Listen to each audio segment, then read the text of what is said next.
নমস্কাৰ প্ৰাগজ্যোতিষপুৰ বিশ্ববিদ্যালয়ৰ সন্মানীয় পঞ্জীয়ক ডক্টৰ যোগেশ কাকতি মহোদয় এই মহাবিদ্যালয়ৰ অধ্যাপক অধ্যাপিকাবৃন্দ সুস্মিতা ৰয় চৌধুৰী ইভা হাজৰিকা প্ৰমুখ্যে অধ্যাপিকাবৃন্দ আৰু নৱাগত সমূহ ছাত্ৰ ছাত্ৰীসকল So today we will be discussing on youth and self-empowerment,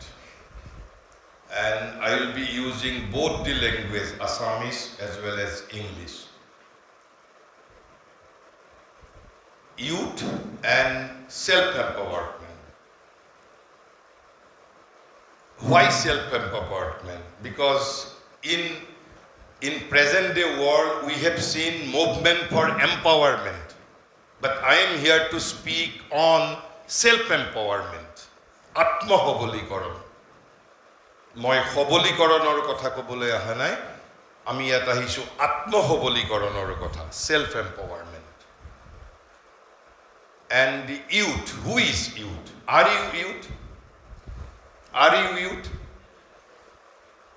Are you youth? Yes. But let me utter a statement uttered by the mother. And who is mother?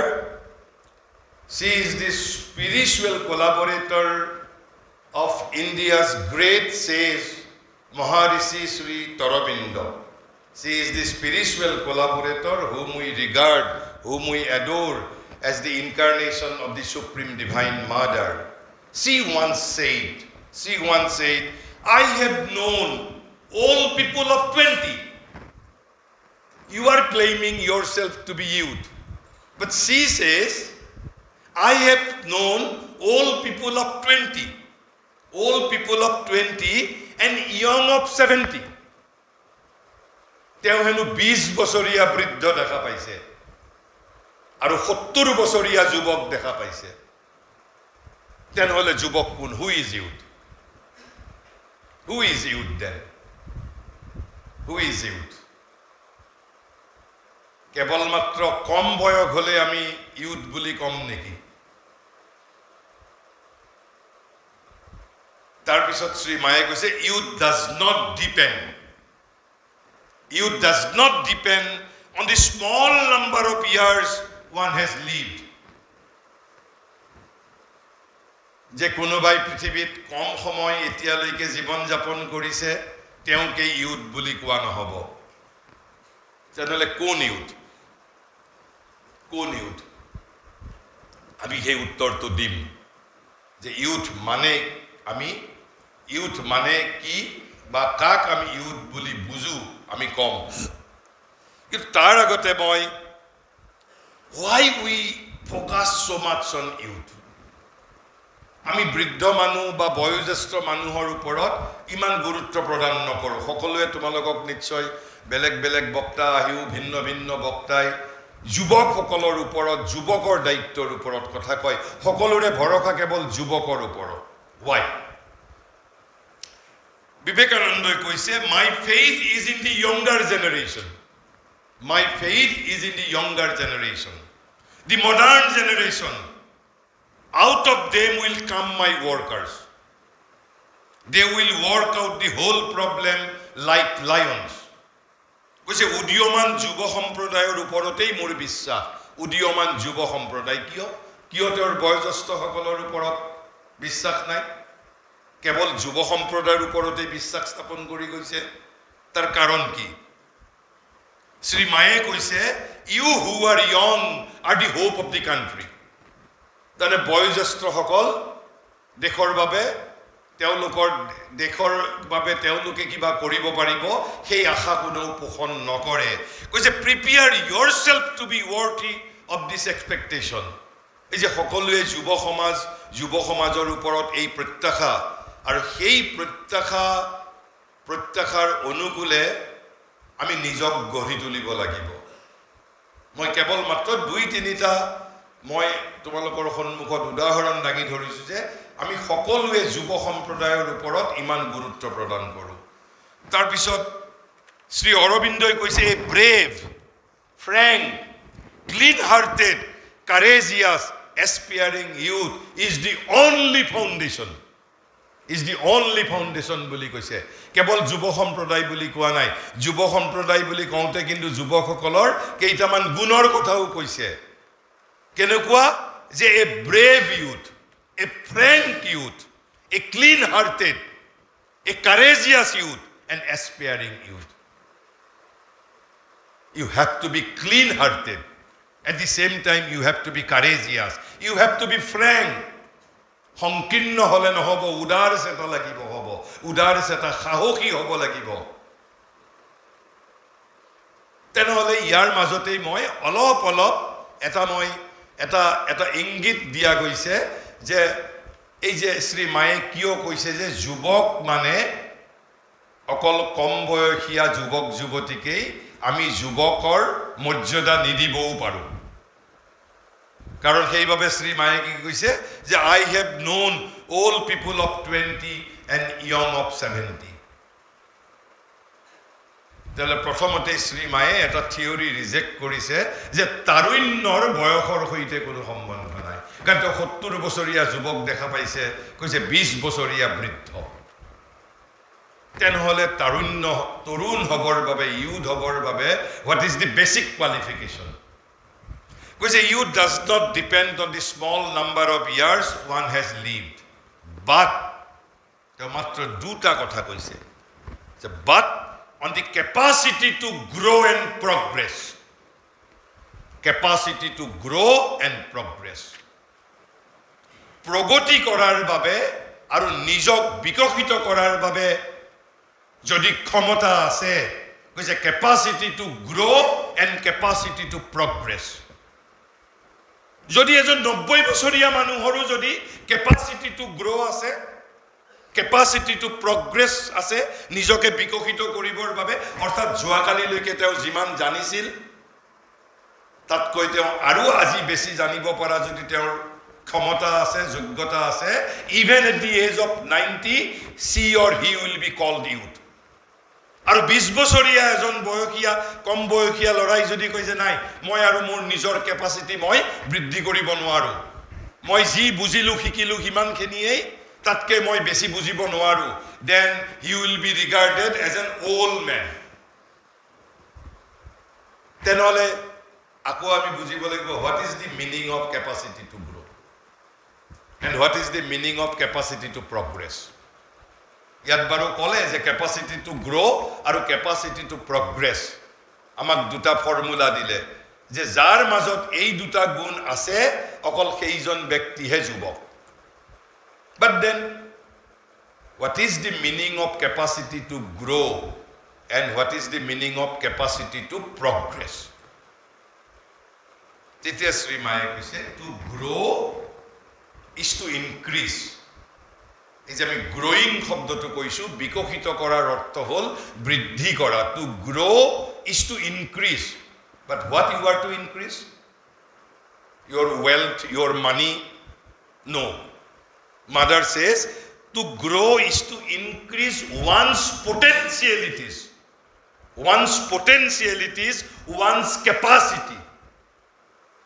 নিজৰ দক্ষতা মই হেইভাবে যে youth and self empowerment ৰ কথা কৈ আছো youth and self empowerment so to grow is to increase one's potentialities one's capacity যে মই আগত 20 লিটাৰ পানী থকা এটা বালতি দাঙিব পাৰিছিলো আৰু আজি মই 22 লিটাৰ পানী দাঙিব পাৰো কাইলৈ মই 25 লিটাৰ পানী থাকিলেও মই দাঙিব পাৰিম আজি মই ৰাতিপুৱা 5:30 বজাত উঠিছিলো কালি মই 5:15 উঠিব পৰা মই দক্ষতা বৃদ্ধি কৰিম then only I will be called youth যদি মই কওঁ যে নাই মই আজি 5:30 বজাত কোনো ৰকম উঠিলো আমাৰ ইন্ডাকশন প্ৰগ্ৰামৰ ক্লাছ আছিল কিন্তু আৰু মই নোৱাৰো মই অহাকালিৰ পৰা 7টা বজাত উঠিম then you are old ঠিক তেনেকৈ বোলে শাৰীৰিক শক্তি মানসিক শক্তি যি শক্তি হওক যি পটেনচিয়েলিটি সম্ভাৱনা যেতিয়ালৈকে মই মোৰ সম্ভাৱনাক নন ষ্টপ নিৰৱচ্ছিন্ন কণ্টিনিউৱাছলি মই বৃদ্ধি কৰি থাকিব পাৰিম তেতিয়ালৈকেহে আই উইল বি কল্ড ইউথ যদি এজন 90 বছৰীয়া মানুহ নিজৰ সম্ভাৱনাক বৃদ্ধি কৰিব পাৰিছে অৰ্থাৎ যদি 90 বছৰীয়া মানুহজনেও যদি কৈছে মোৰ সন্মুখত এতিয়াও সমুজ্জ্বল ভৱিষ্যত পৰি আছে লিউমিনিয়াছ ফিউচাৰ ইজ ৱেটিং for me then he is young and energetic আৰু যদি 20 বছৰীয়া ল'ৰাজনে কয় নাই মোৰ আৰু জীৱনত একো নহ'ব আৰু মোৰ জীৱনত আৰু একো নহ'ব মই হতাশ he or she is not youth তার মূল অর্থটো হল এইটো অর্থাৎ to grow is to one's potentialities to grow is to one's capacity potentiality in every aspect of your life in every aspect of your life potentiality capacity means capacity in respect of every part of your life physical mental cultural religious spiritual economical political in every respect emotional every respect ধৰি ললো আপুনি বজাৰত গৈছে 10000 টকাৰ এযোৰ ভাল পোছাক দেখা পাইছে you have not increased your power to control your emotion যে 10000 টকা মোক দেউতাই কালি পঠিয়াই দিছিল মোৰ নতুন সান্মাহিকৰ কিতাপ কিনাৰ বাবে মই পোছাক এযোৰ দেখা পালো I am slave of my emotion মই মোৰ আবেগৰ Das I am slave of my desire I have no capacity দেখিছো মোৰ ইমোশনে কৈছে কিনিব লাগে মই কিনি পেলাইছো তাৰ পিছত মই ঘৰত মিছা কথা কৈছো then you are not youth because you are not increasing your capacity to control your emotion and for that matter you are not a youth in order to be youth you have to increase your potentialities you have to increase your capacity tar pisot tenole what is the meaning of doing progress progotir ki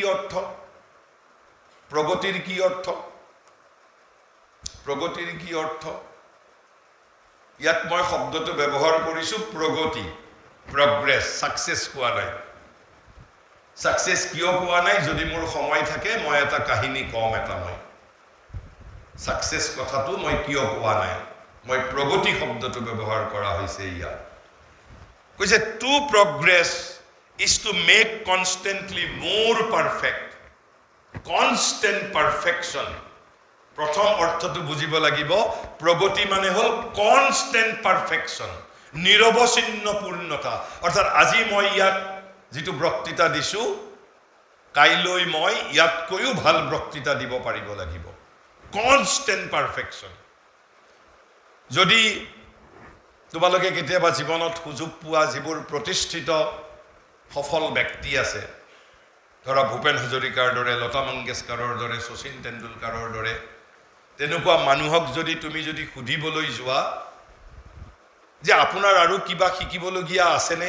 যদি শচীন তেণ্ডুলকাৰক গৈ তুমি এতিয়াও যদি কেতিয়াবা জীৱনত লগ পোৱা তুমি গৈ যদি সোধা বলে আপুনি তো ওয়াৰ্ল্ড ৰেকৰ্ড কৰা মানুহ আপুনি ক্ৰিকেটত ওয়াৰ্ল্ড ৰেকৰ্ড কৰা মানুহ কিন্তু আপোনাৰ ক্ৰিকেটৰ বিষয়ে এতিয়াও কিবা শিকিব লগা আছে নে কব যে মই ক্ৰিকেটৰ এতিয়াও 1% শিকিব পৰা নাই আৰু মোৰ 99% এতিয়াও শিকিবলৈ বাকি আছে I have not achieved perfection this is what is called progress যদি মই ভাবু যে মই ম্যাথমেটিক্সত মই এমএসসি হলু মই দিল্লী বিশ্ববিদ্যালয়ৰ পৰা পিএইচডি ললু বিদেশত গৈ মই ৰেংলাৰো হৈ গলু আৰু এতিয়া মই অংকৰ মোৰ একো শিকিবলগীয়া নাই তাৰ মানে you don't have any intention to do progress তাৰ মানে you are moving towards your grave আমি নিজৰ কবৰৰ ফালে গতি কৰিছো এতিয়া হলে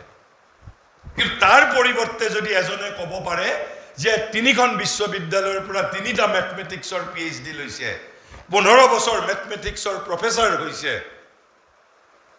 ৰেংলাৰ হৈছে তাৰ পিছতো যদি ক'ব পাৰে মই এতিয়াও গণিতৰ 1% শিকিব পৰা নাই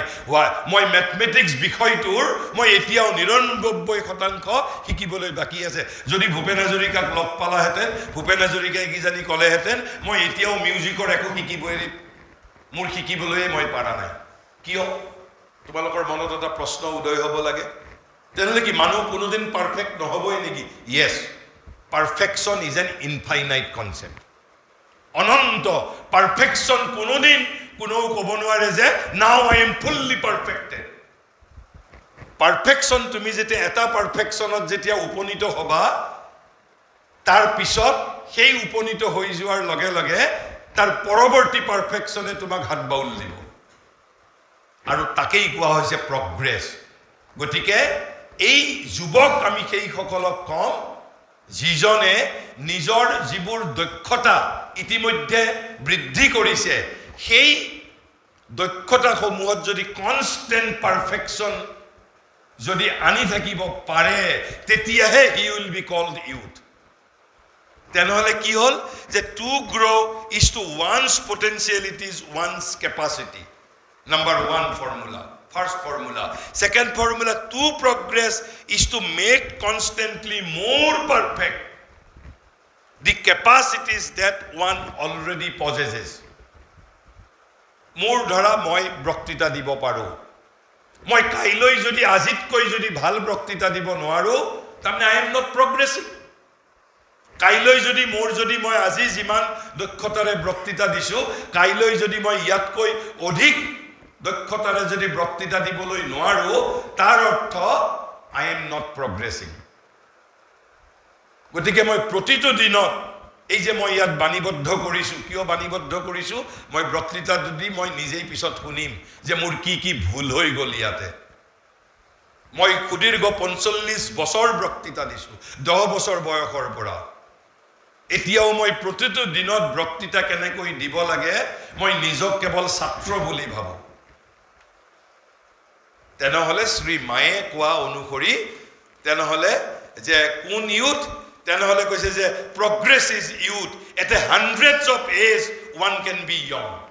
আনকি 100 বছৰ বয়সতো এজন ব্যক্তি যুৱক হৈ থাকিব পাৰিব কেতিয়া কৈছে যে যদি কি বুলি কৈছে the definition of youth তেতিয়াহলে কি হ'ব we can say that youth is constant growth and perpetual progress constant growth and perpetual progress দুটাৰ অৰ্থ একই constant আৰু perpetual চিৰন্তন প্ৰগতি আৰু যেদিনাই মই প্ৰগতি কৰা বন্ধ কৰিম সিদিনাই মই আৰু নিজক তৰুণ বুলি দাবী কৰিব নোৱাৰিম তেনেহলে তাৰ পিছত এইটো হল মই শ্ৰী মা আৰু শ্ৰী মা মই বাৰে বাৰে কোন কৈছো ভাৰতৰ এজন মহাৰিষি ভাৰতৰ বিপ্লৱী জাতীয়তাবাদৰ তেওঁ জনক তেওঁ মহাৰিষি মহাবিপ্লৱী মহাকবি তোমালোকে গুগলত যদি তেওঁৰ বিষয়ে চোৱা তেওঁৰ নাম হল শ্ৰী অৰবিন্দ মই তেখেতৰ শিক্ষাৰে শিক্ষিত হৈছো মোৰ সমগ্ৰ দৃষ্টিৰ মূল গুৰু বুলি কোৱা হওক তেওঁ এতিয়া আমাৰ এই পাৰ্থিৱ পৃথিৱীত নাই আৰু তেওঁৰ অধ্যাত্ম পথৰ সহযোগিনী আমি যাক শ্ৰী মা বুলি কওঁ তেওঁক আমি পৰমা দিব্যজননীৰ অৱতাৰ ৰূপে আদৰ কৰো শ্ৰদ্ধা কৰো এয়া শ্ৰী মায়ে কোৱা কথা মই কলো আৰু কিয় আমি যুৱকৰ ওপৰত গুৰুত্ব প্ৰদান কৰো সেইখিনি মই বিবেকানন্দ শ্ৰী মা আৰু শ্ৰী অৰবিন্দৰ কথাৰে কলো কিন্তু শ্ৰী অৰবিন্দই যুৱকসকলৰ বিষয়ে কোৱাৰ সমানে তেওঁ কিন্তু কেইটামান গুণৰ কথা কৈছে তাৰ যুৱক হ'ব লাগিলে কিছুমান গুণৰো প্ৰয়োজন আছে এতিয়া মই ভাৰতৰ যিবোৰ আমি শাস্ত্ৰৰ ভিতৰত আমি তোমালোকে নিশ্চয় শুনিছা উপনিষদৰ নাম শুনিছা ভাৰতৰ মূল সমগ্ৰ ভাৰতীয় চিন্তা মূল উৎস আমাৰ হল প্ৰথমটো হল বেদ 4খন বেদ তাৰ পিছৰটো হল উপনিষদসমূহ তাৰ পিছত শ্ৰীমদ ভগৱত গীতা আৰু তাৰ পিছত তোমাৰ গীতাৰ পৰৱৰ্তী সময়ত এখন ব্ৰহ্মসূত্ৰ বুলি আছে তাৰ পিছত তোমাৰ আমাৰ পুৰাণসমূহ অজস্ৰ আছে মই মূল যে আমি যদি বেদ উপনিষদ গীতা ব্ৰহ্মসূত্ৰ পুৰাণসমূহক যদি বাদ দি দিওঁ তেনেহ'লে ভাৰত বুলি কোনো অস্তিত্ব নাথাকে আৰু ভাৰত বুলি ক'বলৈ গ'লে বেদ উপনিষদ গীতা ব্ৰহ্মসূত্ৰ পুৰাণ এইসমূহক যদি আমি বাদ দিওঁ তেনেহ'লে ভাৰত পৃথিৱীৰ ছিংগাপুৰৰ দৰে এখন কেৱল দেশ হৈ যাব ভাৰতৰ যিটো আমি এখন আমি বিশেষ যিটো আমি ৰাষ্ট্ৰ বুলি ভাবোঁ সেই ৰাষ্ট্ৰৰ তাৰ কোনো বিশেষ বৈশিষ্ট্য নাথাকিব ঠিক এখন উপনিষদ বহু উপনিষদ আছে তাৰে ভিতৰত 18খন মানক মুখ্য উপনিষদ বুলি ধৰা হয় উপনিষদ কিন্তু বেদ আমাৰ 4খনেই ঋগ্বেদ অথৰ্ববেদ যজুৰ্বেদ আৰু সামবেদ ঠিক তেনেকৈ আমাৰ উপনিষদ বহু আছে কিন্তু সেই উপনিষদসমূহৰ ভিতৰত 18খন মুখ্য বৃহদাৰণ্যক আৰণ্যক ইত্যাদি ইত্যাদি বিভিন্ন আছে আমাৰ উপনিষদ আৰু তাৰপিছত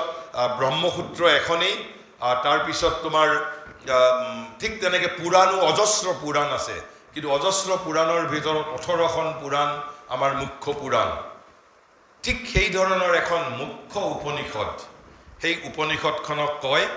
তৈত্তৰীয় উপনিষদ বুলি তৈত্তৰীয় উপনিষদেও যুৱক মানে কোন কাক যুৱক বুলি according to Taittiriya Upanishad who is youth এটা অন্য প্ৰসংগত তেওঁলোকে যুৱকৰ কিছুমান 6টা গুণৰ কথা কৈছে যে যুৱক হ'ব লাগিলে হেনো এই 6টা গুণ থাকিবই লাগিব কম্পালসৰি বাধ্যতামূলক কিন্তু তেওঁ এইটো যিটো উপনিষদবোৰত কিছুমানত আমি যিটো আজিকালি আধুনিক কিতাপত চেপ্টাৰ বুলি কওঁ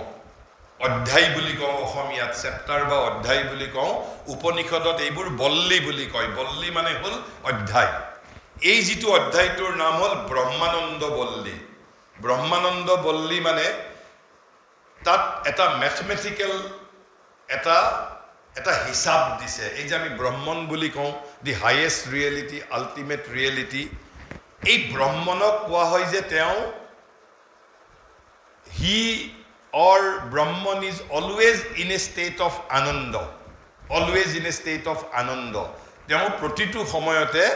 তেওঁৰ 24 ঘণ্টাই তেওঁৰ লগত আনন্দ থাকে আমাৰ জানো 24 ঘণ্টাই থাকে নাথাকে আমাৰ কেতিয়াবা মন বেয়া হয় কেতিয়াবা ভাল হয় কেতিয়াবা আমাৰ মনত ফুৰ্তি আহে এতিয়া এই ব্ৰহ্মানন্দ বল্লীত যে মানুহৰ আনন্দ আৰু ব্ৰহ্মানন্দ অৰ্থাৎ ব্ৰহ্মৰ আনন্দ ব্ৰহ্ম যোগ আনন্দ ব্ৰহ্মানন্দ ব্ৰহ্মৰ আনন্দ আৰু মানুহৰ আনন্দৰ মাজতনো পাৰ্থক্য কিমান এটা হিসাব দিছে ম্যাথমেটিক্যাল হিসাব যিটো হিসাব কম্পিউটাৰেও মানে ব্ৰহ্মৰ আনন্দৰ যিটো ম্যাথমেটিক্যাল কোৱান্টিফিকেশন কৰিছে সেইটো কম্পিউটাৰেও কৰিব নোৱাৰিব ইমান পৰিমাণটো তাৰমানে মানুহে আমি যিটো আনন্দ পাওঁ কিবা এটা বোলে পৰীক্ষাত ভাল ফল কৰিলোঁ বা কিবা এটা ভাল আমি ফলাফল দেখুৱাইছোঁ বা মই পাবলগীয়া বস্তু কিবা এটা পাইছোঁ কিবা এটা কামত মই সফল হৈছোঁ তেতিয়া মোৰ মনত যিটো আনন্দ লাগে সেই আনন্দতকৈ ব্ৰহ্মৰ আনন্দটো ইমান বেছি যিটো কম্পিউটাৰে হিসাব কৰিব নোৱাৰিব তাৰ এটা হিসাবৰ সূত্ৰ দিছে আমি সেইটোৰ বিষয়ে ক'বলৈ নাযাওঁ কিন্তু সেইটোৰ বিষয়ে ক'বলৈ যাওঁতে তৈত্তৰীয় উপনিষদে কিয় যুৱকৰ কথাটো পাতিব লগা হ'ল তেওঁলোকে পৃথিৱীত যুৱকসকলৰ আনন্দটোকেই পৃথিৱীৰ মানুহৰ আনন্দৰ আটাইতকৈ হাইয়েষ্ট আনন্দ বুলি ধৰিছে কিন্তু যুৱক বুলি কওঁতে কোন ধৰণৰ যুৱক এই গুণ কেইটা কথা যে এই গুণ কেইটা যাৰ লগত আছে তেনেকুৱা যুৱকে যিটো আনন্দ পৃথিৱীত পায় সেই আনন্দটোক 1 ইউনিট বুলি ধৰিছে অৰ্থাৎ যুৱকৰ আনন্দটোহে মানে পৃথিৱীৰ আনন্দৰ ভিতৰত সৰ্বোচ্চ আনন্দ বুলি ধৰিছে কিন্তু যুৱক মানে কোন আকৌ সেই প্ৰসংগতেই যুৱক মানে কোন 6টা গুণৰ কথা কৈছে সেই 6টা গুণ যদি নাথাকে 22 বছৰৰ এজনী ছোৱালীকো তৈত্তৰীয় উপনিষদে যুৱতীৰ মৰ্যাদা নিদিব 24 বছৰৰ এজন ডেকা ল'ৰাকো যুৱকৰ মৰ্যাদা নিদিয়ে 6টা গুণ কম্পালসৰি স্পেসিফিক 6 কোৱালিটিজ কৈছে কি কোৱালিটিজ কৈছে প্ৰথমতে কি কৈছে মূল সংস্কৃত শ্লোকটোৰ বাক্যখাৰী কৈছে যুবা সাত সাধু যুবা ধায়ক অৰ্থাৎ ইয়াত 3টা গুণৰ কথা কৈছে প্ৰথম কৈছে He has to be excellent. Excellent মানে কি? শ্রেষ্ঠ. He has to be শ্রেষ্ঠ. যি কামতেই নাথাকক কিয়, যদি কোনোবাই মল্লযুদ্ধ কৰিছে, he has to be excellent মল্লযোদ্ধা. যদি ৰাজনীতিত আছে, he has to be excellent. যদি পঢ়া শুনা কৰি আছে, he has to be excellent. Without excellency, without excellence, he or she will not be designated as youth. He has to be excellent. Excellent hobo lagibo boli koise. Then only he will be regarded as youth according to Upanishads. Ditiyo quality to ki koise? He has to be lovely. Ramaniya hobo lagibo. শব্দটো lovely কৈছে, ৰমণীয় হ'ব লাগিব. অৰ্থাৎ সেই যুৱক বা যুৱতী বুলি নিজে যিজনে দাবী কৰে নিজক, সেই কম বয়সীয়া বা সেই ব্যক্তি এজনক দেখিলেই যেতিয়া সকলো মানুহে ভাল লাগে, তেওঁ দেখিলেই যেতিয়া মানুহজনৰ পৰা এটা আনন্দমুখৰ এটা ব্যক্তিত্বৰ মাজত যাতে ওলাই পৰে, যাতে দুখ মনত নাথাকে, ৰমণীয় ব্যক্তিত্ব, অৰ্থাৎ দেখিলেই তেওঁ মুঠৰপত তাৰ কোনো অন্য সংজ্ঞা দিয়া নাই, ব্যাখ্যা দিয়া নাই, কৈছে হি হেজ টু বি ৰমণীয়, he has to be lovely. অৰ্থাৎ কোনোবা এটা মানুহ দেখিলেই, কিছুমান আমি তোমালোকে লক্ষ্য কৰিবাচোন, কিছুমান সৰু ল'ৰা ছোৱালী, ৩-৪ বছৰীয়া ল'ৰা ছোৱালী, তুমি যেতিয়া প্ৰথম ৩-৪ বছৰীয়া ল'ৰা এজনৰ লগত দেখা দেখি হ'ব, যদি 10জন ব্যক্তি আছে, 10জনৰ ভিতৰত 2জন বা 3জনৰ প্ৰতিহে সেই সৰু 3 বা 4 বছৰীয়া ল'ৰা ছোৱালী হাল আকৰ্ষিত হয়, বাকী সকলৰ প্ৰতি নহয়. কিয় নহয়? তাৰ মানে সেই দেৱশিশুক তেওঁলোকৰ ব্যক্তিত্বই মুগ্ধ কৰিব পৰা নাই, হয়তো ভয় খাইছে, ওচৰত যাবৰ বাবে ভয় খাইছে, তেওঁৰ ব্যক্তিত্বৰ পৰা তেনেকুৱা এটা শিশুৱে ভয় পাইছে. আমি নেচাৰেলি তোমালোকে নিজৰ মাজতো দেখে চাবাচোন, কোনোবা এজন বা দুজনক হয়তো মানুহে খুব ভাল পায়, কোনো কাৰণ নাই. সেইটোৱেই হ'ল ৰমণীয় গুণ, লাভলি. গতিকে যদি আমি নিজক যুৱক বুলি ভাবো, he or she has to be ৰমণীয় হ'ব লাগিব, he has to be lovely.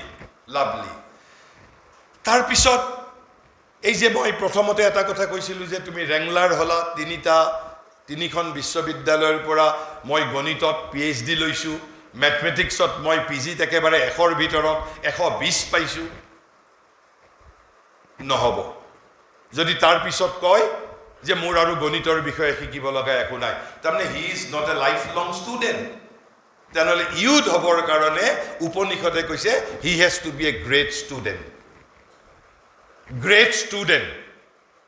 যিমান দিনলৈকে নিজক ছাত্ৰ বুলি ভাবিব পাৰিব, যদি 90 বছৰতো নিজক ছাত্ৰ বুলি ভাবিব পাৰে, he or she will be regarded as youth. তেনেহ'লে প্ৰথম ভাগত 2টা ভাগত গুণৰ কথা কৈছে, প্ৰথম ভাগত উপনিষদে মাত্ৰ 3টা গুণৰ কথা কৈছে. He has to be excellent, he has to be lovely, and he has to be a great student. He has to be a great student, he has to be lovely, and he has to be excellent. তেওঁ শ্ৰেষ্ঠ হ'ব লাগিব, ৰমণীয় হ'ব লাগিব, আৰু কৈছে এজন বিশিষ্ট বিদ্যাৰ্থী হ'ব লাগিব. Then only he will be called youth. এইটো হ'ল প্ৰথম ভাগৰ. তাৰপিছত দ্বিতীয় ভাগত কৈছে আৰু 3টা গুণ থাকিব লাগিব বুলি কৈছে যদি যুৱক হ'ব বিচাৰে. কৈছে আশিষ্ঠু, দৃঢ়িষ্ঠু, বলিষ্ঠ. আশিষ্ঠু, দৃঢ়িষ্ঠ, বলিষ্ঠ. আশিষ্ঠু মানে কি? ফেয়াৰ মেনাৰ্ছ, সৎ স্বভাৱযুক্ত. এজন যদি 22 বছৰীয়া যুৱক ধৰ্ষণকাৰী হয়, একৰ্ডিং টু উপনিষদ তেওঁক তৰুণ বুলি স্বীকৃতি প্ৰদান নকৰে, কাৰণ তেওঁ সৎ স্বভাৱযুক্ত নহয়.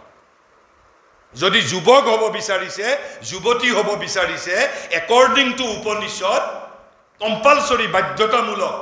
ফেয়াৰ মেনাৰ্ছ হ'বই লাগিব, গুড স্বভাৱযুক্ত হ'বই লাগিব. তুমি মোৰ উপনিষদক গ্ৰহণ কৰিবও পাৰা, উপনিষদক অস্বীকাৰ কৰিবও পাৰা. It is a free world, it is up to you. I can't impose anything on you. মই কোনো বস্তু তোমালোকৰ ওপৰত আৰোপ কৰিব নোৱাৰোঁ. তুমি গ্ৰহণ কৰিব পাৰা নকৰিব পাৰা it is up two your freedom it is up two your wisdom কিন্তু কৈছে যদি অসৎ স্বভাৱৰ এজন একেবাৰে দেখাত ধুনীয়া অসৎ স্বভাৱৰ কিন্তু 23 বছৰীয়া এজন ল'ৰা একৰ্ডিং টু উপনিষদে তেওঁ কোনোপধ্যে যুৱকৰ মৰ্যাদা নিদিয়ে তৰুণ বুলি নকয় তেওঁক অসৎ বুলিয়েই ক'ব তেওঁক ৰাক্ষস বুলি ক'ব ইতৰ বুলি ক'ব দস্যু বুলি ক'ব কিন্তু যুৱকৰ মৰ্যাদা নিদিয়ে কোনোপধ্যে তাৰ পিছত কি কৈছে he or she has to have a most firm heart তাৰ মানে কি কৈছে অতীব দৃঢ়চেতা হ'ব লাগিব দৃঢ়চেতা ফাৰ্ম হাৰ্ড হ'ব লাগিব বুলি কৈছে যে মোৰ দেশৰ প্ৰতি অন্যায় কৰিব আহিছে এজন শত্ৰু মোৰ তেওঁৰ প্ৰতি মই দুৰ্বলতা মোৰ আহি গ'ল নহব যদি আমি সবল ৰাষ্ট্ৰ গঢ়িব বিচাৰিছো সেই ৰাষ্ট্ৰৰ যদি যুৱকসকলে নিজক যদি বুনিয়াদ বুলি ভাবিব বিচাৰিছে he or she has to have firm heart বুলি কৈছে অতীব দৃঢ়চেতা লাগিব হ'ব সেইটোকে কৈছে দৃঢ়িষ্ঠু অতীব দৃঢ়চেতা হ'ব লাগিব আৰু তাৰ পিছত কৈছে বলিষ্ঠ অৰ্থাৎ বলিষ্ঠ মানে কি he or she has to have great strength যদি 80 বছৰীয়া এজন ব্যক্তিয়ে যদি 20 বছৰীয়া ল'ৰাক যদি মল্লযুদ্ধত পৰাস্ত কৰি দিয়ে তেনেহলে 80 বছৰীয়া ব্যক্তিজনকে উপনিষদে যুৱক বুলি ক'ব তেনেহলে এই উপনিষদে these 6 qualities যদি আমি নিজক যুৱক বা যুৱতী বুলি ভাবিব বিচাৰিছো এই 6টা গুণ আমাৰ লগত থাকিব লাগিব কি he or she has to be excellent he or she has to be lovely he or she has to be a great student আৰু তাৰ পিছত 4 নম্বৰ কৈছে কি he has to possess fair manners he has to have a most firm heart and he has to possess a great strength আশিষ্ঠু দৃঢ়িষ্ঠু বলিষ্ঠ আৰু হল ৰমশ্ৰেষ্ঠ ৰমণীয় বিশিষ্ট বিদ্যাৰ্থী সৎ স্বভাৱযুক্ত অতীব দৃঢ়চেতা আৰু প্ৰভূত দৈহিক বলশালী এই 6টা গুণ যদি থাকে তেতিয়াহে তেওঁক কি বুলি কোৱা হ'ব তেওঁক যুৱক বুলি কোৱা হ'ব আৰু তাৰ পিছত যদি আমি নিজক যদি আমি ভাল মানুহ বুলি ক'বলৈ বিচাৰো এই যে ক'লে যে he has to be শ্ৰেষ্ঠ ৰমণীয় হ'ব লাগিব মই কেতিয়া ৰমণীয় হ'ম when I will be a great man বা মোৰ মাজত গ্ৰেটনেছ থাকিব লাগিব মোৰ মাজত মহানতা থাকিব লাগিব মহানতা থাকাৰ অৰ্থ কি মই কৰবাত মোৰ ঘৰৰ সম্পত্তি বিক্ৰী কৰি মই দান দিব লাগিব নেকি ভাৰতবৰ্ষই সেই কথা কোৱা নাই in order to be great ভাৰতবৰ্ষই কৈছে মাত্ৰ 6টা গুণ থাকিলেই you will be regarded as a great man আৰু সেই গ্ৰেটনেছটো যুৱকসকলৰ মাজত থাকিব লাগিব ক'ত কৈছে ভাৰতবৰ্ষ হ'ল জ্ঞানৰ এটা ভূমি যিফালেই তুমি হাত মেলিবা ৰামায়ণ হওক মহাভাৰত হওক উপনিষদ হওক বেদ হওক গীতা হওক চৌপাশে কেৱল জ্ঞানৰ কথাই আছে ঠিক সেই ধৰণৰ আমাৰ ভাৰতবৰ্ষৰ এটা বিখ্যাত যুগ আছিল যেটো যুগক কোৱা হয় সংস্কৃত সাহিত্যৰ ধ্ৰুপদী যুগ classical age of Sanskrit literature তোমালোকে নিশ্চয় কালিদাসৰ নাম শুনিছা কালিদাস সেই যুগৰ এজন মহান কবি আছিল আৰু এই যুগটো প্ৰায় ভাৰতবৰ্ষৰ 1 মিলেনিয়াম 1 সহস্ৰাব্দ ব্যপ্ত হৈ আছিল যেটো আমাৰ এই খ্ৰীষ্টীয় যেটো প্ৰথম সহস্ৰাব্দ অৰ্থাৎ প্ৰথম শতিকাৰ পৰা দশম শতিকা এই 1000 বছৰক মোটামুটিভাৱে ভাৰতৰ সংস্কৃত সাহিত্যৰ ধ্ৰুপদী যুগ বুলি কোৱা হয় এক প্ৰকাৰে ক'বলৈ গ'লে সোণালী যুগ এই যুগটোৰ ভিতৰত এই যুগটোৰ সময়তে ভাৰতে সাহিত্য বিজ্ঞান দৰ্শন ইতিহাস আধ্যাত্মিকতা শিল্প ভাস্কৰ্য সকলোতে একেবাৰে পৰম অৱস্থাত উপনীত হৈছিল তাৰ পিছতে আমাৰ অধপতনে দেখা দিছিল সেইবিলাক বিষয়ে আমি ক'ব নাযাওঁ এতিয়া কিন্তু এই যুগৰে কালিদাসৰ সমসাময়িক এজন কবি আছিল এজন নাট্যকাৰ আছিল এই কবি আৰু নাট্যকাৰজনৰ নাম কি তেওঁৰ নাম আছিল ভৰ্তৃহৰি ভৰ্তৃহৰিৰ এখন সৰু কিতাপ আছে যদি তোমালোকে পাৰা সেইখন সংগ্ৰহ কৰিবা, নেটৰ পৰাও ডাউনলোড কৰিব পাৰিবা। কিতাপখনক কয় নীতি শতকম বুলি। নীতি শতকম, নীতি শতকম। নীতি শতকম মানে কি? তাত 100টা নীতিৰ বিষয়ে কোৱা আছে কথা। 100টা নীতি, 4টা বাক্য। তাৰ মানে টোটেল কিতাপখনত টোটেল 400 সেন্টেন্স আছে। 4 সেন্টেন্স কনস্টিটিউট 1 ইণ্ডিপেণ্ডেণ্ট শ্লোকা। এই 63 নম্বৰ যিটো শ্লোক, 63 নম্বৰ ভৰ্তৃহৰিৰ নীতি শতকমৰ 63 নম্বৰ শ্লোকত তেওঁ মহাত্মাৰ প্ৰকৃতি বা নবুল নেচাৰ, মানুহৰ এই যে ৰমণীয় কেনেকৈ হ'ব পাৰিম, 6টা বিশেষ গুণৰ কথা কৈছে। এই গুণ কেইটা যদি আমি বিকশিত কৰিব পাৰোঁ, then only I will be called ৰমণীয়, I will be called lovely, I will be called noble, and then only I can be a foundation of my nation. কি কৈছে? কৈছে বিপদী ধৈৰ্যম অথ অভ্যুদয়ে ক্ষমা সদসী বাকপটুতা যোধি বিক্ৰম যশমী স অভিৰুচি বেচনম শ্ৰুতৌ প্ৰকৃতি সিদ্ধম ইদং হি মহাত্মানম। ইয়াত 6টা গুণৰ কথা কৈছে। আমি মূল শ্লোকটো হ'ল এইটো 63 নম্বৰ শ্লোক। মই সন্ধি বিচ্ছেদ কৰি পঢ়ি দিছোঁ। শ্ৰী অৰবিন্দই ইংৰাজী অনুবাদ কৰিছে এই শ্লোকটোৰ। মই সেই ইংৰাজী অনুবাদত 6টা কোৱালিটি কি কৈছে, সেই 6টা গুণৰ বিষয়ে মই কওঁ। কৈছে প্ৰথম হ'ল কৈছে eloquence in the assembly. Eloquence in the assembly, তাৰ অৰ্থ কি? অৰ্থাৎ wise in speech, eloquence in gathering, অৰ্থাৎ সমবেত সকলোৰে মানুহৰ মাজত প্ৰভাৱ বিস্তাৰ কৰিব পৰাকৈ তোমাৰ বাগ্মিতা গুণ, বক্তৃতা দিব পৰা গুণ, বাগ্মিতাৰ গুণ। কৈছে eloquence in speech, eloquence in the assembly, অৰ্থাৎ সমবেত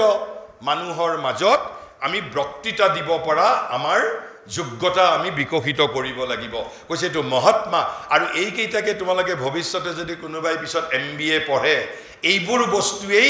পৃথিৱীৰ আন আন বিশ্ববিদ্যালয়ে চুৰ কৰি লৈ গৈ লিডাৰশ্বিপ কোৱালিটি বুলি দেখুৱাইছে।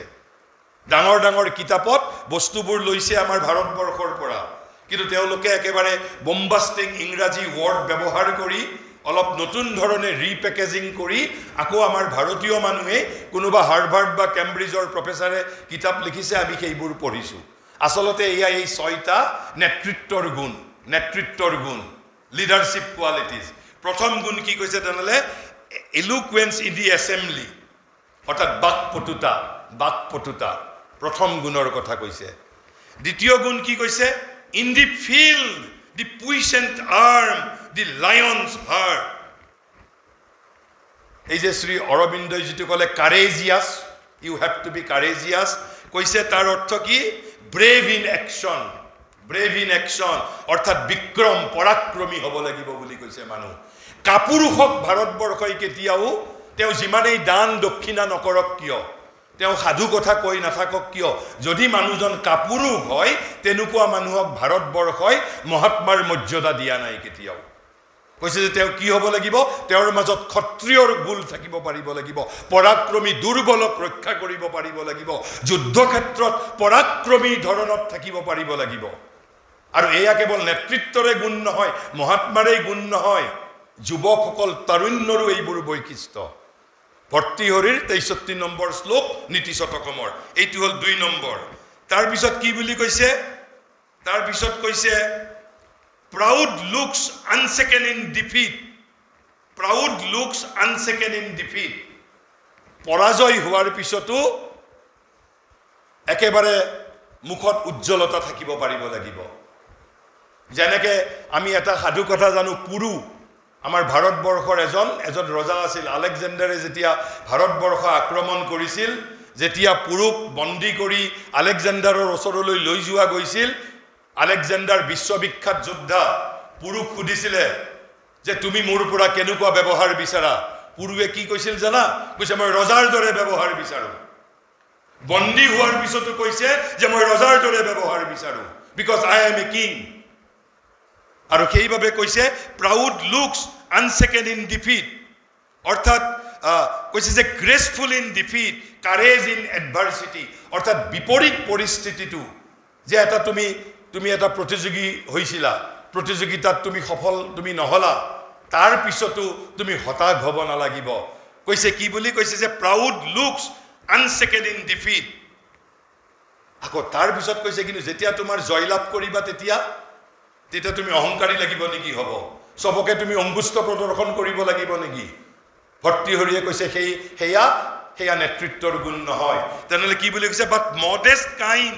মাৰ্সি when victory crowns যেতিয়া তুমি বিজয়ী হবা তেতিয়া তোমাৰ মাজত ক্ষমাশীলতা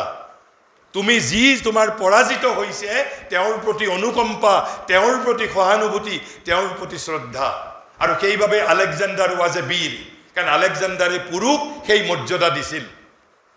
কিন্তু তুমি যদি কোৱা যে নহয় মোক যোৱা 10 বছৰ ধৰি তহতি মোক হাঁহিছিলি আজি মই এতিয়া নিৰ্বাচনত জিকি মই সাংসদ হৈছো মোৰ গাঁৱত যিবিলাক মানুহে মোক হাঁহিছিল সবকে মই এতিয়া অত্যাচাৰ কৰিম সবকে মই বুঢ়া আঙুলি দেখাম তেনেহলে you are not a leader you are not a great man you are not a youth তেনেহলে কি কলে দুটা কথা কলে যেতিয়া পৰাজিত হবা তেতিয়াও তুমি হতাশ হ'ব নালাগিব তোমাৰ গৌৰৱী এটা তোমাৰ মুখত তোমাৰ মৰ্যাদা ব্যক্তিত্ব প্ৰবাহিত হৈ থাকিব লাগিব আকৌ যেতিয়া মই জয়লাভ কৰিম জয়লাভ কৰাৰ পিছতো মডেষ্ট কাইণ্ড মাৰ্সি তেতিয়া মোৰ এইটো ক্ষত্ৰিয় ভাৰতবৰ্ষত বিশেষকৈ ক্ষত্ৰিয়সকলৰ প্ৰতি আৰোপ কৰিছিল যে তুমি যুদ্ধ জয় কৰাৰ পিছত তুমি যাৰ ওপৰত জয়লাভ কৰিবা তাহাতক তুমি মানুহ হিচাপে শ্ৰদ্ধা কৰিব পাৰিব লাগিব সন্মান প্ৰদৰ্শন কৰিব পাৰিব লাগিব then only you will be called a বীৰ বীৰৰ মৰ্যাদা ইমান সহজতে বীৰ শব্দ নাপাইছিল দস্যুক কেতিয়াও বীৰ বুলি নকয় অসুৰক বীৰ বুলি নকয় ৰাক্ষসক বীৰ বুলি নকয় আজি যদি কোনোবাই যুদ্ধক্ষেত্ৰত আজি যদি বোলে ভাৰতৰ পাকিস্তানৰ লগত যুদ্ধ হ'ল এজন পাকিস্তানী সৈন্যক ভাৰতীয় সৈন্যই বধ কৰিলে বধ কৰাৰ পিছত বোলে তেওঁ ভাৰতৰ ভূখণ্ডত আছিল তাৰ পিছত যদি ভাৰতীয় সৈন্যই যদি মৃত শৰীৰটোত যদি গোৰ মাৰে ভাৰতৰ 150 কোটি মানুহে আপত্তি নকৰিলেও মই আপত্তি কৰিম এয়া বীৰৰ লক্ষণ নহয় এয়া কাপুৰুষৰ লক্ষণ বুলি কম মই ভাৰতবৰ্ষৰ বাণী সেয়া নহয় ভাৰতবৰ্ষই কি কৈছে যেতিয়া তুমি যুদ্ধত জয়লাভ কৰিবা যেতিয়া তোমাৰ ওচৰত বিজয় আহিব তুমি তেতিয়া আটাইতকৈ নিমাখিত প্ৰাণী হিচাপে থাকিব লাগিব মডেষ্ট কাইণ্ড আৰু যেতিয়া তুমি পৰাজিত হবা তেতিয়াও তুমি গৰ্বিত হৈ থাকিব লাগিব যে পৰাজিত হলো মই এতিয়া দাসৰ দৰে ব্যৱহাৰ কৰিম ভৃত্যৰ দৰে ব্যৱহাৰ কৰিম নহয়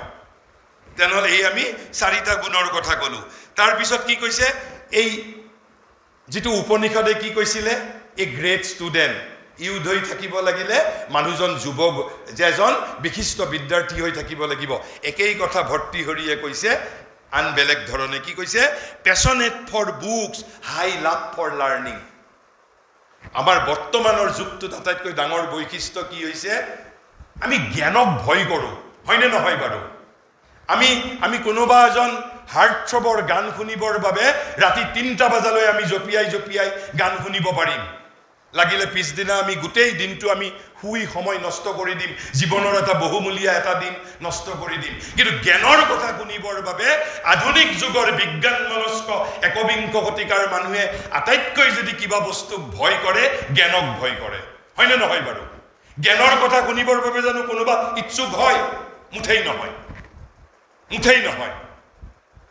টোপনি ধৰে ইয়াতো হয়তো বহুতৰ এতিয়া এইবোৰ কথা কওঁতে অলপ টোপনি ধৰিছে হয়নে কাৰণ কিয় পৃথিৱীৰ ভিতৰত আটাইতকৈ টান কাম কি টু চেঞ্জ ওৱান সেলফ নিজক ৰূপান্তৰিত কৰাটো কিন্তু আমাৰ ইয়াত অসমৰ ৰূপকৰ জ্যোতিপ্ৰসাদে কি কৈ গৈছে জানা chemistry cannot make world beautiful mathematics cannot make world beautiful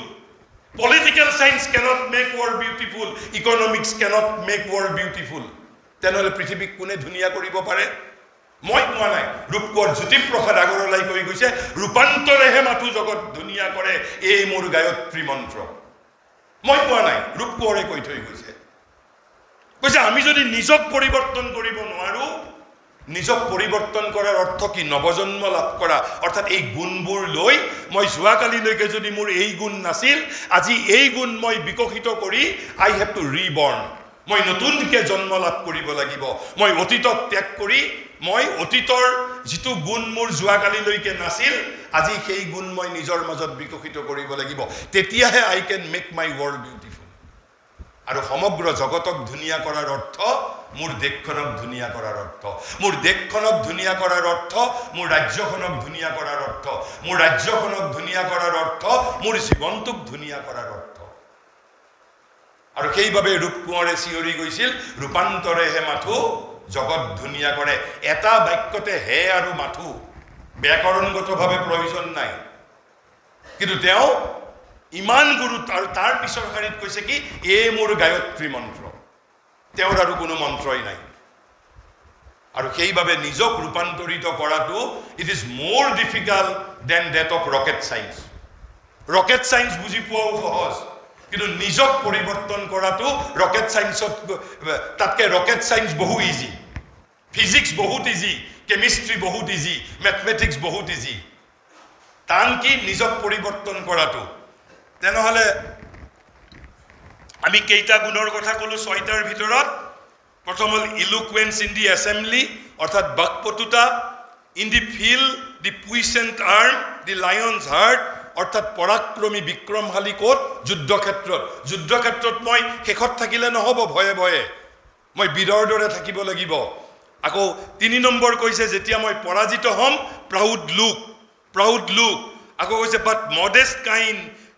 মাৰ্সি when victory crowns যেতিয়া মই বিজয়ী হম তেতিয়া মই বিনয়ী হৈ থাকিব লাগিব তেতিয়া মই মোৰ মাজত তেতিয়া ক্ষমা গুণ থাকিব লাগিব আৰু তাৰ পিছত কি কৈছে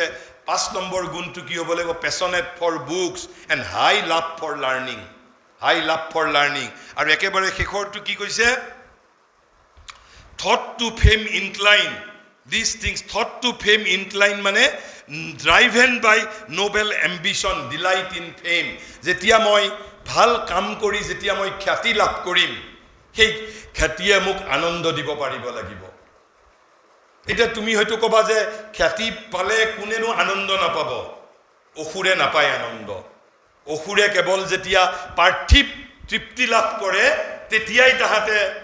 পাৰ্থিব তৃপ্তিহে লাভ কৰে অসুৰ আৰু ৰাক্ষসে আনন্দ লাভ নকৰে কিন্তু যেতিয়া তুমি মননশীলভাৱে বিকশিত হবা আজি তোমাৰ কাম এটাৰ কাৰণে যেতিয়া তোমাক কোনোবাই সন্মান জনাব তুমি ভাল কাম কৰা তাই যেতিয়া সন্মান জনাব তুমি সেইটো এটা ভিতৰত আনন্দ পাব লাগিব অৰ্থাৎ তাৰ কিয় সেইটো গুণৰ কথা কৈছে তেতিয়াহে মই মহৎ কামৰ বাবে আকৰ্ষিত হম মই মহৎ কামৰ বাবে তেতিয়াহে হম আকৰ্ষিত যদি মোৰ if I am not concerned about my fame তাৰ অৰ্থ কি তাৰ মানে মই যি কৰি আছো কোনোবাই মোক ভাল পাওক বেয়া পাওক I don't care তাৰমানে I am an egoistic man I am not a noble man গতিকে অন্তত কাৰোবাৰ ঠিক কৈছে যে খ্যাতিৰ প্ৰতি বুভুক্ষা ঠিক নহয় কিন্তু মোক যদি মানুহে ভাল পাব লাগে মই মানুহক সন্তুষ্ট কৰিব পাৰিব লাগিব মানুহক মই কিবা এটা তৃপ্তি সন্তুষ্টি আনন্দ দিব পাৰিব লাগিব আৰু মানুহক আনন্দ দিব পাৰিব লাগিলে মই সেই ধৰণৰ কাম কৰিব লাগিব আৰু সেইভাবে ভৰ্তি হৰিয়ে এই 6টা গুণ দৰাচলতে যদিও যদি ইদং হি মহাত্মানম বুলি কৈছে এইজনেই মহাত্মা বুলি কৈছে এইবোৰে আমাৰ হাৰ্ভাৰ্ড বিশ্ববিদ্যালয় কেম্ব্ৰিজ বিশ্ববিদ্যালয় এই 6টা গুণকেই তেওঁলোকে লৈ গৈ ডাঙৰ ডাঙৰ লিডাৰশ্বিপ কোৱালিটি বুলি তেওঁলোকে কিতাপ লিখিছে গতিকে মই এই তিনি ধৰণৰ ফালৰ পৰা মই কলো যে আমি কি ধৰণে নিজক আমি বিকশিত কৰিলে যুৱকৰ মৰ্যাদা পাম আৰু কি ধৰণে আমি কাম কৰিলে আমাক মানুহে ইউথ বুলি ক'ব এতিয়া মোৰ যিটো দ্বিতীয় যিটো সেগমেন্ট সেলফ এম্পাৱাৰমেন্ট মই সেলফ এম্পাৱাৰমেন্টৰ অৰ্থ কি ক'বলৈ গৈছো তোমালোক বাৰু এতিয়া বিশ্ববিদ্যালয়ত প্ৰৱেশ কৰিছা কিন্তু যিসকলে বিশ্ববিদ্যালয়ৰ শিক্ষা সমাপ্ত কৰিলে তেওঁলোকক তোমালোকে সুধিবাচোন কেতিয়াবা বলে দাদা বাইদেউ আপোনালোকে যে বিশ্ববিদ্যালয়ত পঢ়া শেষ কৰিলে দীক্ষান্ত সমাৰোহৰ দিনা আপোনালোকক কি দিলে বিশ্ববিদ্যালয় 6 বছৰত আপোনালোকে কি পালে কি ক'ব তোমালোকতকৈ জ্যেষ্ঠ ছাত্ৰ ছাত্ৰী বলে আমাক এখন কাগজৰ টুকুৰা দি পঠিয়াই দিছে কনভোকেশ্যন নামৰ এটা ডাঙৰ আলংকৰিক এটা ডাঙৰ অনুষ্ঠান আয়োজন কৰি এখন কাগজৰ টুকুৰা এটা এখন বগা কাগজৰ এখন টুকুৰা দি পঠিয়াই দিছে আৰু বগা কাগজৰ টুকুৰাটোত কি লেখা থাকিব যে তুমি ৰাজনীতি বিজ্ঞানত 100ৰ ভিতৰত 110 পাইছা গণিতত 100ৰ ভিতৰত 115 পাইছা এটা তুমি কাগজখন লৈ কি কৰিব লাগিব I have to be a great job beggar মই চাকৰিৰ ভিক্ষাৰী হ'ব লাগিব অৰ্থাৎ বিশ্ববিদ্যালয়ে আমাক আধুনিক বিশ্ববিদ্যালয় আধুনিক পৃথিৱীয়ে প্ৰত্যেকজন বিদ্যাৰ্থীক এজন ভিখাৰীলৈ ৰূপান্তৰিত কৰি পঠিয়াই দিয়ে যোৱা এটা তোমালোক গুচি যোৱা তোমালোকে মন্ত্ৰীৰ ওচৰত যোৱা বিধায়কৰ ওচৰত যোৱা মা দেউতাৰ ওচৰত গৈ কান্দা কাটা কৰা কোনোবা যদি তোমাৰ বংশৰ দাদা বোলে মুখ্য সচিব হৈ আছে তেওঁক গৈ খাতিৰ কৰা বোলে মোক এটা চাকৰি দিয়া now I have become eligible to be a great servant মই চাকৰ হবৰ বাবে উপযুক্ত হৈছো আই এম এ গ্ৰেট বেগাৰ মই ভিক্ষাৰী হবৰ বাবে উপযুক্ত হৈছো কিয় কিয় কিন্তু ভূপেন হাজৰিকাই চাকৰিৰ পৰা পদত্যাগ কৰিছিল কিয় ভূপেন হাজৰিকাই সাহস কৰিছিল কিয় সাহস কৰিছিল ভূপেন হাজৰিকাইতো চৰকাৰৰ ঘৰত চাকৰি খুজিব যোৱা নাছিল এইখন অসমৰে মই এজন ব্যক্তিৰ নাম কওঁ হয়তো তোমালোকে ব্যক্তিজনৰ নাম জানা তেওঁ বিশ্ববিদ্যালয় দেখা পাইছে নে পোৱা নাই মই নাজানো কলেজ দেখা পাইছে নে পোৱা নাই মই নাজানো আনকি হাই স্কুলৰো কিমান শ্ৰেণীলৈকে পঢ়িছে মই নাজানো তেওঁ অসমীয়াৰ বাহিৰে বেলেগ কোনো ভাষাত বক্তৃতা দিব নাজানে কিন্তু তেওঁ কেতিয়া কেৱল অসমৰ মহাবিদ্যালয় নহয় ভাৰতৰ বিশ্ববিদ্যালয় নহয় পৃথিৱীৰ বিশ্ববিদ্যালয়ে বক্তৃতা দিবলৈ মাতে আৰু তেওঁ গৌৰৱৰ সৈতে অসমৰ বাহিৰত ভাৰতৰ বাহিৰৰ বিশ্ববিদ্যালয়ত গৈ অসমীয়া ভাষাত বক্তৃতা দিয়ে তেওঁ কয় কোনোবাই বুজি পালে পাবি নাপালে নাই কোন বাৰু সেইজন ব্যক্তি হা কোন ইয়েস কিয় কিয় তেওঁ আমাৰ বিশ্ববিদ্যালয়ৰ উচ্চ শিক্ষিত বিদ্যাৰ্থীসকলৰ দৰে তেওঁ কিয় ভিক্ষাৰী হোৱা নাই মোক সেই প্ৰশ্নৰ উত্তৰ লাগে বিশ্ববিদ্যালয়ৰ সেই আলংকৰিক কাগজখন নোহোৱাকৈও তেওঁ কেনেকৈ নিজক প্ৰতিষ্ঠিত কৰিব পাৰিছে সেই গোপন ৰহস্যৰ মোৰ উত্তৰ লাগে আজিৰ পৰা 40 বছৰ আগতে অসমৰে এজন ইংৰাজীৰ অধ্যাপকে চাকৰিৰ পৰা পদত্যাগ কৰিছিল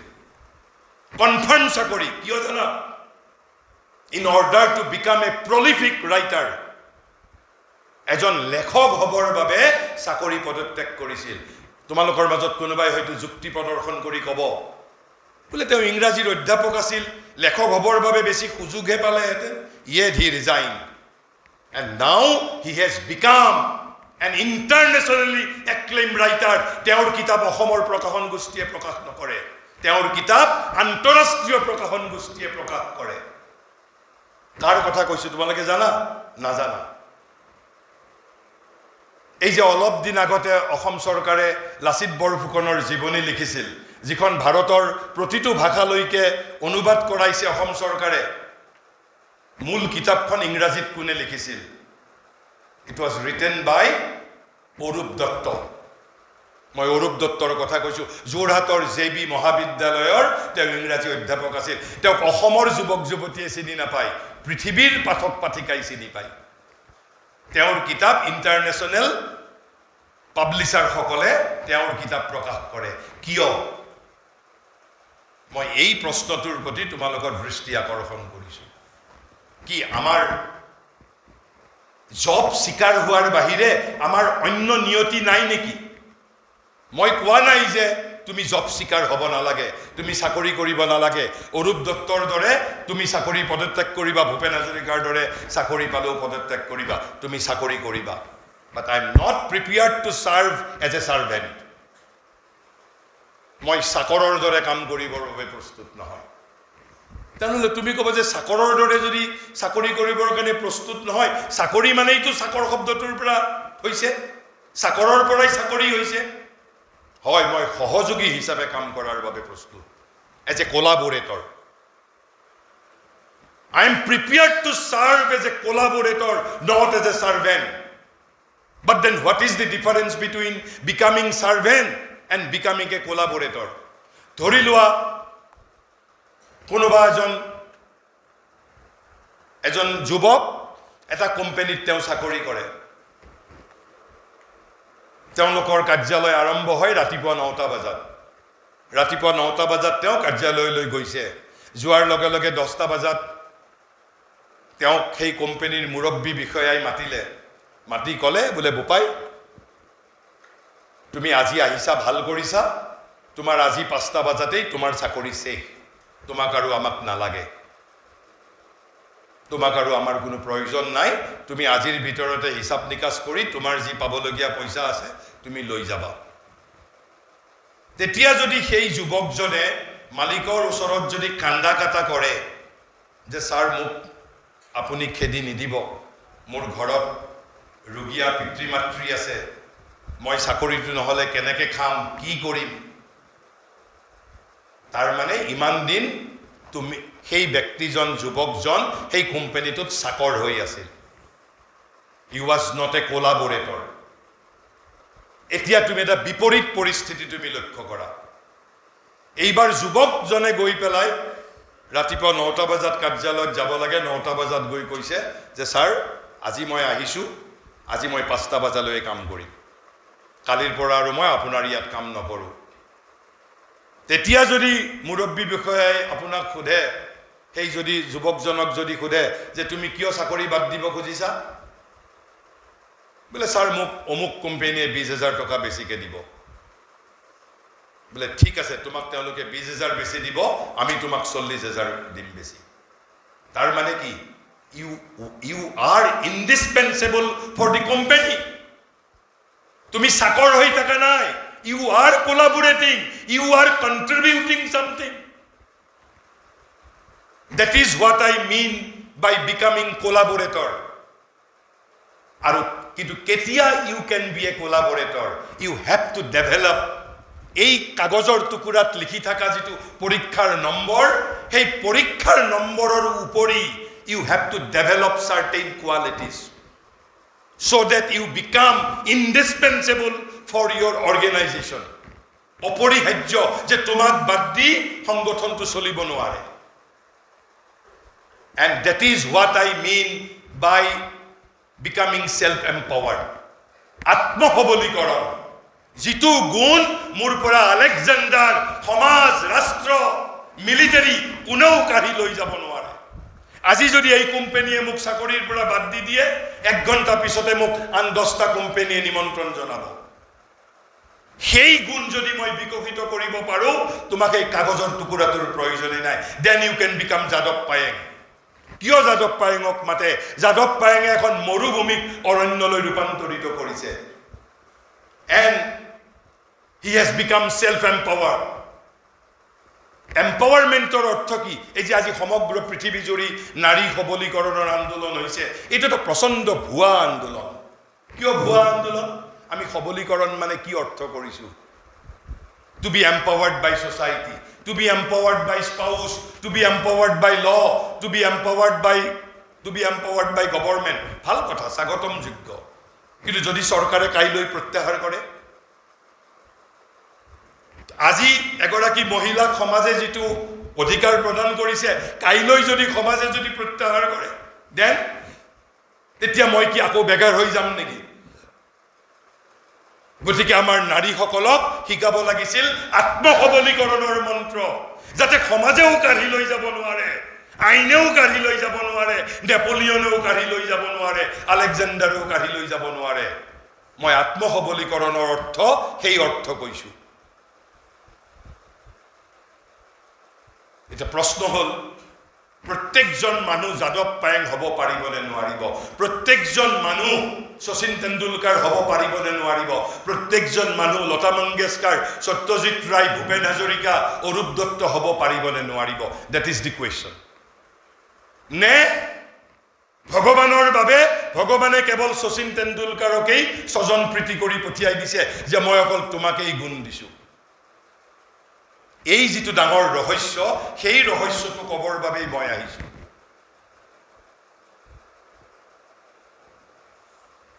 এই মই একেই ভাৰতবৰ্ষত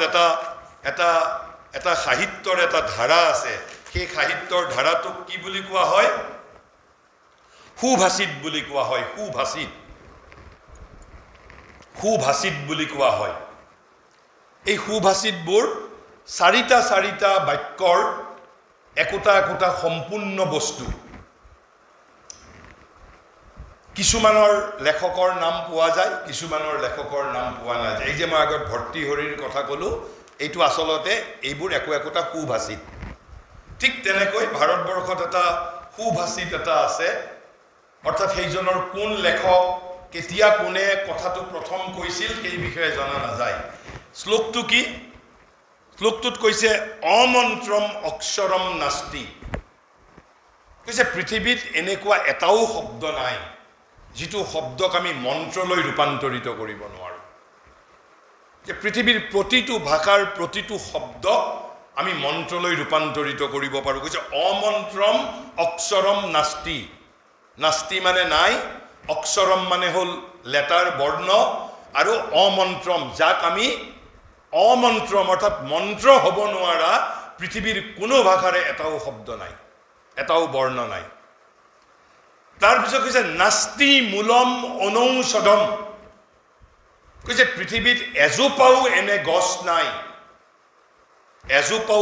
গছ নাই যিজোপা গছৰ মূল অৰ্থাৎ শিপাত এটা নহয় এটা ঔষধি গুণ নাই যিকোনো গছ ভাৰতবৰ্ষই কৈ গৈছে হাজাৰ হাজাৰ বছৰ পূৰ্বেই যে যিকোনো গছৰ শিপাত যদি আমাৰ উদ্ভিদ বিজ্ঞানীসকলে যদি গৱেষণা কৰে প্ৰত্যেকবিধ গছৰ শিপাত কৈছে এটা নহয় এটা ঔষধি গুণ আছে কৈছে নাস্তি মূলম অনৌষধম ঠিক সেই ধৰণে কৈছে অযোগ্য পুৰুষ নাস্তি কৈছে পৃথিৱীত এজনো অযোগ্য পুৰুষ নাই